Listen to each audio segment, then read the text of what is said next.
High guys, welcome to my channel Moody Bong. কিছুদিন আগে গেছিলাম শান্তিনিকেতনে। এবার শান্তিনিকেতনে গিয়ে উঠেছিলাম বনবিথির হেসেল ঘর।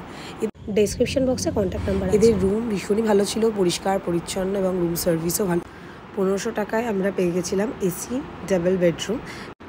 আমাদের রুমের যে ব্যালকনিটা ছিল সেটা ছিল হোটেলের পেছন দিকে, যেখান থেকে হোটেলের ব্যাক সাইডের ভিউটা দেখা যাচ্ছিল। বাথরুমে ছিল একটা সাবান, শ্যাম্পু আর গিজারের ব্যবস্থা ছিল, ভালোই ছিল। আর এই যে প্লেসটা দেখছো, এটা হলো কমন এরিয়া, যেখানে বসে খাওয়া দাওয়া করা যায়। সকালবেলা উঠে ঠিক হোটেলের বাইরে চা খেতে খেতে এই একটা ভিউ দেখা যাচ্ছিলো, যেটা তোমাদের সাথে শেয়ার করলাম। ভীষণ ভালো, প্রচুর ফুলের গাছ রয়েছে, ভীষণ ভীষণ ভালো।